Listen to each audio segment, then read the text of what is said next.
এই পৃথিবীতে যত বৃক্ষলতা তরুরাজি আছে, এক একটা গাছের স্বাদ, রস, গন্ধ আলাদা আলাদা।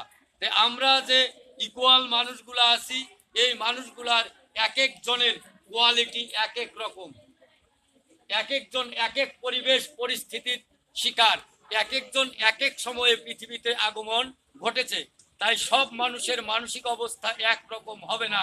একরকম হবে না বিদায় সবার সাথে প্রত্যেকদিন আমার মারামারি কাটাকাটিও করা যাবে না। কারণ এটা সৃষ্টি বৈচিত্র্য, এটা আমাকে বুঝতে হবে, এটাকে আমাকে উপলব্ধি করতে হবে। আমার মতো সবাই হবে না বিদায় আমার সম্পূর্ণ মত আরেকজনের কাছে ঘাড়ে চাপায়া দেওয়াও যাবে না। আমি এই জন্য আপনার সাথে মারামারি করতে পারি না যে আপনি আমার মতো হইলেন না কেন। আর আপনি চেহারাগুলোর দিকে তাকায় দেখেন, পৃথিবীর কোন কারো চেহারার সাথে কারো চেহারার মিল আছে? কারো মানসিক অবস্থার সাথেও কারো মানসিক অবস্থার মিল নাই। এটা হলো চিরন্তন সত্য। এই সত্যটাকে মাইনে নিতে আমরা রাজি না। এই মারফতের লোক, ওই শরীয়তের লোক, আমি অমুক গুরু, ওই অমুক গুরু। আমাদের যে সাম্যের দৃষ্টি, ধর্মের যে মূল উদ্দেশ্য ছিল, এই উদ্দেশ্য থেকে আমরা কি হইতেছি? দূরে দূরে সরে যেতেছি। এটা হলো প্রাসঙ্গিক একটা অন্য আলোচনা ছিল, দরকার ছিল বিদায় করলাম। আমি যদি সারা জীবন যতই হযরত মুহাম্মদ সাল্লাল্লাহু আলাইহি ওয়াসাল্লামের বেশভূষা ধারণ করি, আমি কি মুহাম্মদ হইতে পারবো? এটা কি সম্ভব? মুহাম্মদ পৃথিবীতে একজনই। আলী কি পারছে মুহাম্মদ হইতে? ওমর কি পারছে মুহাম্মদ হইতে?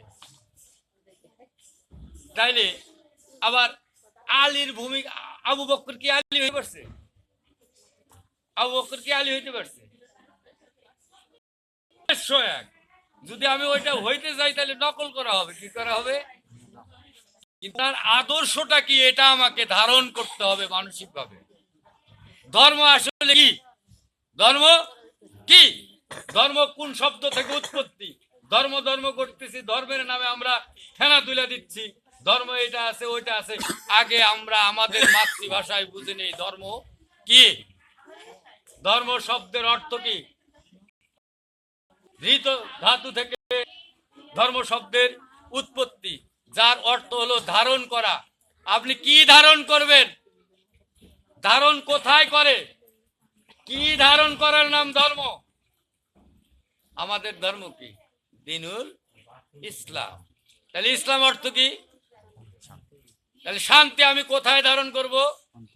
আমার স্বভাবে। এটা হলো ধর্ম।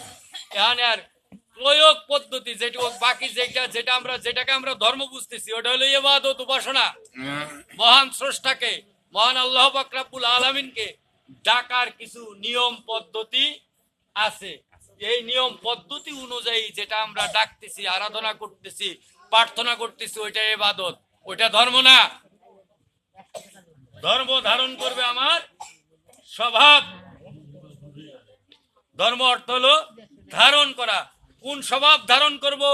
মুহাম্মদ সাল্লাল্লাহু আলাইহি ওয়াসাল্লামের যে জীবন আদর্শ, যে জীবনের আদর্শ উনি দেখায় গেছেন, যে দিক নির্দেশনা দিয়ে গেছেন, এবং আমার প্রেক্ষাপট, আমার সময় অনুযায়ী ওটাকে আমি যতটুকু করতে পারবো অতটুকুই আমার। এখন আমরা চলে যাব, যারা ধর্ম ধারণ করি, যারা কিসের লোভে ধারণ করি, সিংহভাগ মানুষ মনে করি যে মরলে কোথায় যাব? মরলে একটু শান্তির দরকার আছে, জান্নাতের দরকার আছে। তাহলে জান্নাতের যাওয়ার কোরআনিক প্রক্রিয়া কি? কোরআন কিভাবে জান্নাতে যাওয়ার জন্য আহ্বান করছে, একটু জানার দরকার না? জানার দরকার। আমরা অনেক সময় বইলা ফেলাই যে এটা করলেই জান্নাত, ওইটা করলেই জান্নাত। কি করো করো, সালাত আদায় করো, সালাত পড়ো। সালাতকে অস্বীকার করতেছি না, তার মানে কি করো করো, সালাত আদায় করো, এটা সরাসরি কোরআন বিরোধী কথা।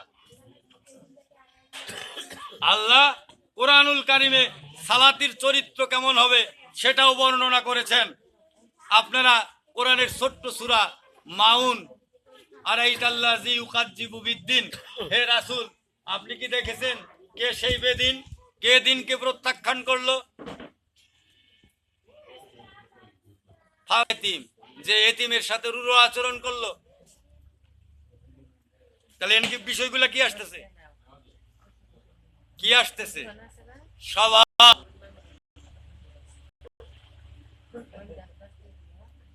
এখানেই পরে আরেকটা আয়াতে বলছে ফাওয়াইলুল লিল মুসাল্লিন। মুসাল্লি কাকে বলে? যে সালাত আদায় করে তাকে বলা হয় মুসল্লি। তাহলে এই মুসল্লি কোন মুসল্লি? ফাওয়াইলুল লিল মুসল্লি। এটা বলছে এই মুসল্লি সেই মুসল্লি যার যোগ আছে দুর্বল নামাজির। আমরা সারা জীবন শুনে আসছি নামাজ হলো আল্লাহ নমস্কার। নামাজ আপনার নিজের কোরআন বলতেছে আল্লাহ যে তার নিজের নামাজ সম্পর্কে খবর, তার নিজের নামাজের কি নিল না, খবর নিল না। পরের আয়াতের বাংলা হলো উহারা লোক দেখানোর জন্যই উহা করে। নামাজেরও একটা স্বভাব আছে, আমি বলি নাই, আল কোরআন বলতেছে। এখন এই মুসল্লি দুই প্রকার, আরেক প্রকারের মুসল্লি আবার আছে, আল কোরআন বলতেছে আরেক প্রকারের মুসল্লি আছে, আমি বলতেছি না। দেখবেন আল কোরআনের নম্বর 70 সূরার নাম সূরা আল মারিজ। কয় নম্বর সূরা? 70 নম্বর সূরা। কথা মনে রাখবেন, সূরা আল মারিজ আয়াত নাম্বার 22।